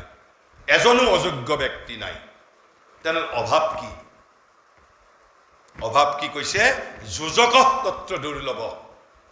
কৈছে কোঅৰ্ডিনেটৰ শিক্ষকৰ অভাৱ এই যে প্ৰত্যেকজনৰ ভিতৰত যে যোগ্যতা আছে সেই যোগ্যতাটো বিচাৰি উলিয়াই সেই বিদ্যাৰ্থীজনক উৎসাহিত কৰা ব্যক্তিৰ অভাৱ সেই ব্যক্তিৰ অভাৱ আৰু সেইভাৱে মই কৈছো যে আমি প্ৰত্যেকজনেই Sachin Tendulkar Leonardo da Vinci Sankardev Vivekananda Lata Mangeshkar যাদৱ পায়েং অৰূপ দত্ত হবৰ বাবে প্ৰত্যেকজনকেই ভগৱানে যোগ্যতা দি পঠিয়াইছে কিন্তু সেই যোগ্যতাটো বিচাৰি আমাক কোৱা মানুহ নাই যে তোমাৰ ভিতৰত এই শক্তি আছে মই এটা সাধাৰণ উদাহৰণ দিওঁ এই কথাটোৰ লগতেই এটা সাধাৰণ উদাহৰণ দিলে বস্তুটো বুজি পোৱাত সহজ হ'ব মানুহক কোনে কিমান অৰ্থৰে সহায় কৰিছে দ্যাট ডাজ নট মেটাৰ যেতিয়া আমাৰ সেতু বন্ধনৰ সময় হৈছিল সেতু বন্ধনৰ যেতিয়া সময় হৈছিল ৰামে যেতিয়া সীতাক বিচাৰি আছিল প্ৰথমতে যেতিয়া খবৰ আহিল যে হনুমানে নিজে যেতিয়া মানে সাগৰলৈ আহিল খবৰ পালে যে সীতাক জটায়ুৰ পৰা খবৰ পালে যে লংকাৰ ফালে লৈ গৈছে এটা লংকাত যাব লাগিলে সাগৰ পাৰ হ'ব লাগিব সাগৰ কেনেকৈ পাৰ হ'ব তেতিয়াও সেতু বন্ধনৰ সময় হোৱা নাই সেতু বন্ধনটো পিছৰ পৰ্যায়ত প্ৰথমতে অকল হনুমান গৈছে সকলো জাম্বুবান সুগ্ৰীৱ ৰাম লক্ষ্মণ চিন্তাত পৰিল কোন যাব এতিয়া সাগৰ কেনেকৈ পাৰ হ'ব ৰামৰ হাতত এই প্ৰচণ্ড শক্তি আছে ৰামে ইচ্ছা কৰিলে এপাত খৰ মাৰি সাগৰৰ পানী শুকাই দিব পাৰিলেহেঁতেন বাট দ্যাট উড হেভ গান এগেইনষ্ট দি নেচাৰ তেতিয়া জাম্বুবানে আহি তেতিয়া হনুমানক কৈছে যে এই শক্তি হনুমানৰ আছে কিন্তু হনুমান বিস্মৃত হৈ আছে সেই শক্তি যে হনুমানৰ আছে হনুমানে নিজে পাহৰি গৈছে জাম্বুবানে আহি হনুমানক মনত পেলাই দিছে যে তুমি সাগৰ পাৰ হ'ব পাৰিবা তোমাৰ সেই শক্তি আছে তাতকৈ অধিক শক্তি তোমাৰ আছে আৰু তেতিয়া জাম্বুবানে সাগৰ পাৰ হৈছে জাম্বুবানে সাগৰ পাৰ হৈছে তেতিয়া হনুমানে সাগৰ পাৰ হৈছে এই প্ৰত্যেকৰে জীৱনত এজন জাম্বুবানৰ প্ৰয়োজন আছে আৰু সেইটোৱেই কৈছে যোজক তত্ত্ব দুৰ্লভ কৈছে অযোগ্য পুৰুষ নাস্তি প্ৰত্যেকৰে ভিতৰত যোগ্যতা আছে পৃথিৱীৰ প্ৰত্যেকৰে ভিতৰত যোগ্যতা আছে কিন্তু আমাৰ জীৱনত অভাৱ যদি এজন জাম্বুবানৰ অভাৱ যে মোৰ ভিতৰত থকা শক্তি সেই শক্তিৰ সৈতে মোক পৰিচিত কৰি কোনেও নিদিয়ে মোক সকলোৱে নিৰ্ভৰশীল কৰি ৰাখিব বিচাৰে মোক আত্মনিৰ্ভৰশীল হ'বলৈ নিদিয়ে আত্মসবলীকৰণৰ দ্বাৰা মোক পৰাক্ৰমী হ'বলৈ কোনেও নিদিয়ে অকলটো মই সেই কথাই কিন্তু তাৰ পিছত মই আৰু এটা অলপ তাত্ত্বিকভাৱে কওঁ কেৱল মাত্ৰ অযোগ্য যোগ্যতাই নহয় মানুহৰ ভিতৰত কিমান শক্তি আছে জানা কিমান শক্তি বাৰু থকা বুলি ভাবা এতিয়াতো পৃথিৱীৰ মানুহ আৰ্টিফিচিয়েল ইন্টেলিজেন্সক লৈ মুগ্ধ যে আৰ্টিফিচিয়েল ইন্টেলিজেন্সে সব কাম কৰিব পাৰে পৃথিৱীৰ আন দেশে কৈছে নে কোৱা নাই মই নাজানো বিজ্ঞানীয়ে কৈছে নে কোৱা নাই মই নাজানো কিন্তু ভাৰতবৰ্ষই কি কৈ থৈ গৈছে জানা মানুহৰ ভিতৰত কিমান শক্তি আছে মানুহৰ অন্তৰ্নিহিত শক্তিৰ পৰিমাণ কৈছে the ancient Aryan knew that man was not separate from the universe কৈছে আমি জগতৰ পৰা পৃথক নহয় এই ব্ৰহ্মাণ্ডৰ পৰা পৃথক নহয় তেনেহলে কি বুলি কৈছে but only a homogeneous part of it একে ধৰণৰে আমি এটা অংশ কেৱল মাত্ৰ দুটা ইংৰাজীত শব্দ আছে এটা কয় ম্যাক্ৰোকজম আৰু আনটোক কয় মাইক্ৰোকজম ম্যাক্ৰোকজম মানে হ'ল ব্ৰহ্মাণ্ড আৰু মাইক্ৰোকজম মানে হ'ল ক্ষুদ্ৰ ব্ৰহ্মাণ্ড আমি ক্ষুদ্ৰ ব্ৰহ্মাণ্ড আৰু এটা উদাহৰণ দিছে শ্ৰী অৰবিন্দই ৰূপক বুজিবৰ বাবে যেটো আমি উপমা বুলি কওঁ কৈছে as a wave is part of the ocean যেনেকৈ সমুদ্ৰখনৰ ঢৌটো এটা সমুদ্ৰখনৰ অংশ সমুদ্ৰখনৰ পৰা পৃথক নহয় সেই ধৰণে মানুহ বিশ্ব ব্ৰহ্মাণ্ডৰ পৰা পৃথক নহয় বৰং বিশ্ব ব্ৰহ্মাণ্ডৰ এটা হোমোজেনিয়াছ part like a wave as wave is a part of the ocean মই শক্তিৰ কেৱল পৰিমাণটো কৈছো দ্বিতীয় আমাৰ ভিতৰত কৈছে ইনফাইনাইট এনাৰ্জি and efficient আধাৰ বুলি কৈছে আমি মানুহ কোন এটা আধাৰ বুলি কৈছে পাত্ৰ আধাৰ মানে কি আমি এটা কলহ এটা পাত্ৰ কিহৰ শক্তিক ধাৰণ কৰা আমি এটা পাত্ৰ কিমান এনাৰ্জি আছে কৈছে an infinite energy প্ৰকৃতি মায়া আৰু শক্তি পাৰভেজ দি ওয়াৰ্ল্ড কৈছে যে এটা অনন্ত শক্তি পৃথিৱীত পৰিব্যাপ্ত হৈ আছে এই যে আমি ইন্টাৰনেট কোনো বিজ্ঞানে তৈয়াৰ কৰা নাই প্ৰস্তুত কৰা নাই it was there in the universe বিজ্ঞানে কেৱল আবিষ্কাৰ কৰিছে সেই শক্তিটো আবিষ্কাৰ কৰিছে তেনে ধৰণৰ আৰু বহু শক্তি পৃথিৱীত আছে যিবোৰ শক্তি এতিয়ালৈকে মানুহে ধৰিবই পৰা নাই কিছুমান পাৰিছে কিছুমান পাৰা নাই এতিয়াও কৈছে an infinite energy প্ৰকৃতি মায়া আৰু শক্তি pervades the world pours itself into every name and form and the cloud plant insect animal and man are in their phenomenal existence merely more or less efficient adhar of this energy কৈছে পৃথিৱীত যিবোৰ শক্তি ঢালি দিছে পৌৰ কৰিছে সেই শক্তিবোৰ ক'ত পুঞ্জীভূত হৈ আছে শক্তিবোৰ কৈছে মাটিৰ মাজত উদ্ভিদৰ মাজত জন্তুৰ মাজত আৰু মানুহৰ মাজত এই যে শক্তিৰ আধাৰ কোন আমি শক্তিৰ আধাৰ আৰু তাৰ পিছত কৈছে তেনেহলে কৈছে we are each of us a dynamo কৈছে আমি এই যেটো শক্তিৰ কোনো মানুহে শক্তি সৃষ্টিও কৰিব নোৱাৰে শক্তিৰ কোনোদিন বিনাশো নহয় আমি শক্তিক কেৱল ৰিজেনাৰেট কৰিব পাৰো ডাইনামোয়ে যেনেকে এখন গাড়ীৰ শক্তি ৰিজেনাৰেট কৰে ঠিক তেনেকে মানুহক এটা ডাইনামো বুলি কোৱা হৈছে এই শক্তিবোৰ উই ক্যান ৰিজেনাৰেট অৰ্থাৎ যেটো মোৰ মাজত ষ্ট'ৰ হৈ আছে এই ষ্ট'ৰ্ড পাৱাৰটো আই ক্যান ৰিজেনাৰেট আচ্ছা তাৰ পিছত কৈছে কৰি কি কৰিব পাৰো আমি তাক পাৰপিচুৱেলি কনজাৰ্ভ কৰিব পাৰো স্থায়ীভাৱে সংৰক্ষণ কৰিব পাৰো ইউজ কৰিব পাৰো and replenish use কৰাৰ পিছত যেটো খালি ঠাইটো আকৌ পূৰ্ণ কৰিব পাৰো কিন্তু শক্তিৰ পৰিমাণ কিমান কৈছে সূৰ্য আৰু চন্দ্ৰত যিমান শক্তি আছে আন বেলেগ বাদ দিলো সূৰ্যটো পৃথিৱীৰ এই বিশ্ব ব্ৰহ্মাণ্ডৰ আটাইতকৈ সৰু নক্ষত্ৰ সূৰ্যতকৈও ডাঙৰ নক্ষত্ৰ আছে কৈছে the same force which moves in the star and the planet moves in us. পৃথিৱীত এই বিশ্ব পৃথিৱী বুলি ক'লে ভুল হ'ব এই বিশ্ব ব্ৰহ্মাণ্ডত যিমান গ্ৰহ আৰু নক্ষত্ৰ আছে সেই গ্ৰহ আৰু নক্ষত্ৰৰ ভিতৰত যিমান শক্তি আছে যিমান শক্তিয়ে বিচৰণ কৰিছে সেই সমস্ত শক্তি আমাৰ ভিতৰত আছে আৰু ভাৰতবৰ্ষই এই শক্তিসমূহক কেনেকে অভিব্যক্ত কৰিব লাগে তাৰ পদ্ধতিটো জানে তেনেহলে মই একেবাৰে যেটো সেলফ এম্পাৱাৰমেন্ট বুলি কৈছো তাৰ আগত তেনেহলে সেলফ এম্পাৱাৰমেন্ট বুলি যেটো কৈছো প্ৰথমতে মই গুণৰ কথা কলো শক্তিৰ কথা কৈছো ভিতৰত থকা আমাৰ অন্তৰ্নিহিত যিবোৰ শক্তি প্ৰত্যেককে ভগৱানে স্পেসিফিক শক্তি দিছে মোক যদি এক ধৰণৰ শক্তি দিছে শক্তি গুটেইখিনি আছে কিন্তু তাৰ ভিতৰত মোক এটা শক্তি বিকশিত কৰিবৰ বাবে মোৰ হাতত সুযোগ বেছি তোমাৰ হাতত বেলেগ এটা শক্তি বিকশিত কৰাৰ বাবে বেছি এটা তুমি এবাৰ কল্পনা কৰাচোন তোমাৰ হাতত বিশ্ববিদ্যালয়ে দিয়া সেই কাগজৰ টুকুৰা খিলা নাই কিন্তু তুমি তোমাৰ ভিতৰত থকা অন্তৰ্নিহিত শক্তিক অভিব্যক্ত কৰিছা আৰু যিবোৰ মই গুণৰ কথা কলো সেই গুণবোৰ তুমি বিকশিত কৰিছা তাৰ পিছত তুমি জানো চাকৰিৰ ভিক্ষাৰী হ'বা তুমি নোহোৱা তোমাৰ ওচৰত চৰকাৰ আহিব গভৰ্ণমেন্ট উইল বি বেগাৰ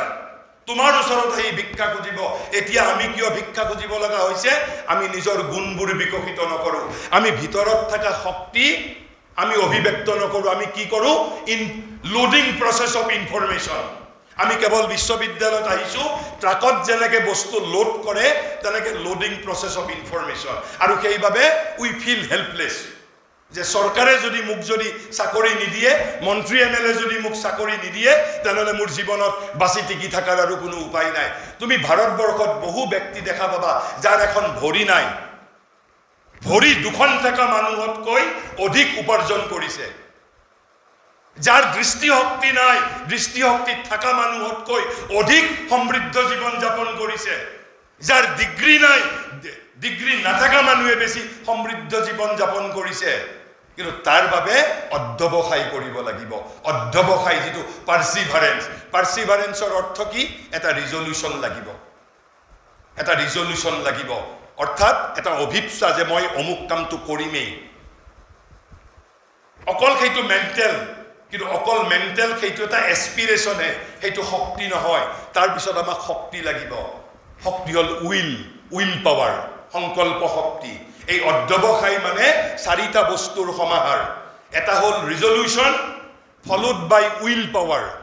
মোক এটা সংকল্প শক্তি লাগিব এই দুটা হলেও নহব 3 নম্বৰ কি লাগিব জানানে 3 নম্বৰ কি লাগিব মোৰ পেশেন্স ধৈৰ্য তুমি বিচাৰিছা যে মোৰ এই কামটো 6 মাহতে হৈ যাব লাগে মই 2 বছৰ অপেক্ষা কৰিব নোৱাৰো কিন্তু কোনজন সফল হ'ব যিজন 2.5 বছৰলৈ অপেক্ষা কৰিব পাৰে অৰ্থাৎ আমাক এই পেশেন্স লাগিব আৰু এটা কি লাগিব এন্ডুৰেন্স পেশেন্স আৰু এন্ডুৰেন্সৰ মাজত পাৰ্থক্য আছে পেশেন্স হল ধৈৰ্য গুণ এন্ডুৰেন্স হল সহ্য গুণ মানে মই উজুতি খাম মোৰ ভৰিৰ আঁঠুৰ ছাল ছিগিব সেইটো সহ্য কৰিব পাৰিব লাগিব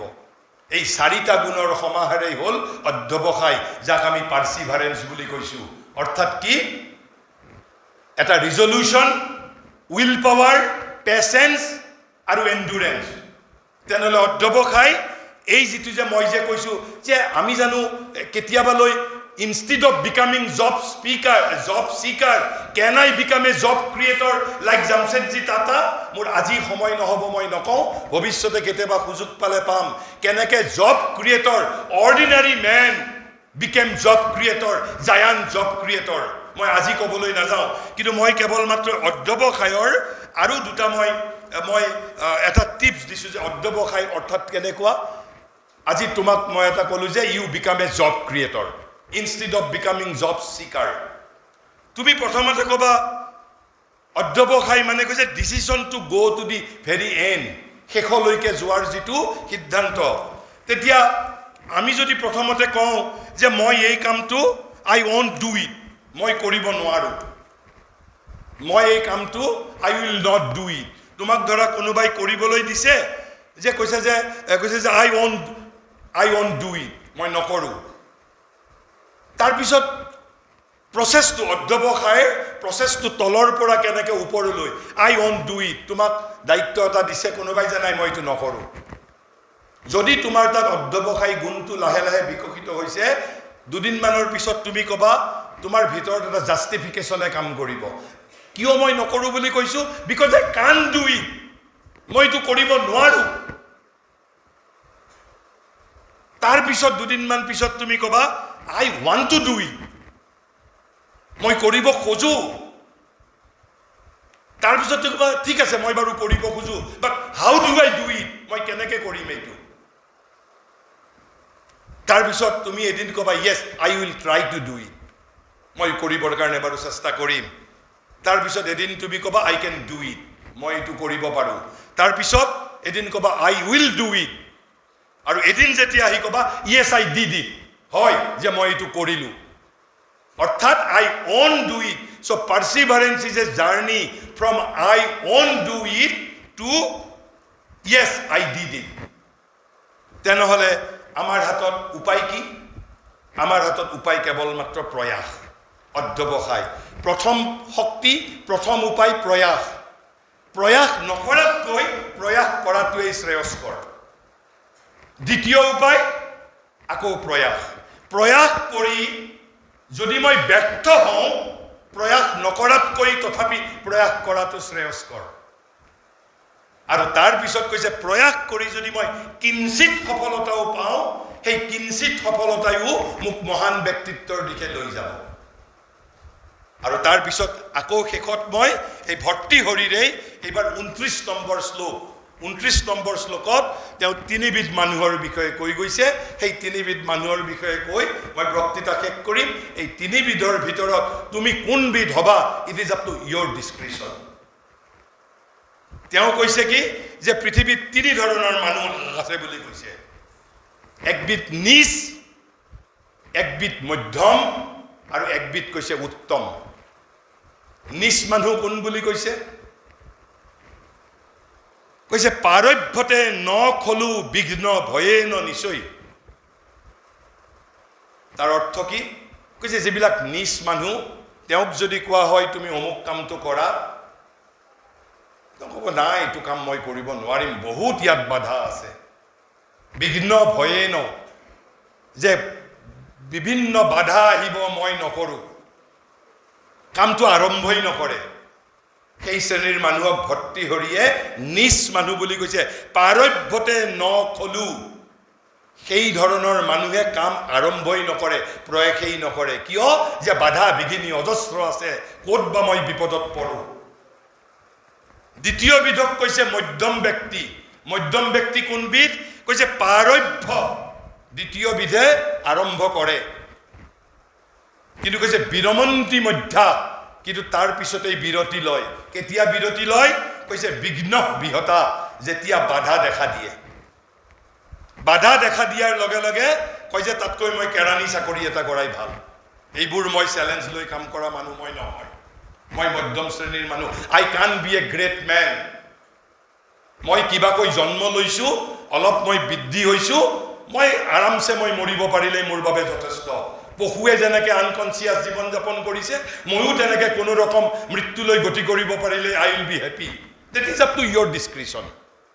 কিন্তু কৈছে যিবিলাক উত্তম শ্ৰেণীৰ মানুহ, তেওঁলোকে কি বুলি কৈছে? বিঘ্নই পুনঃ পুনৰপি,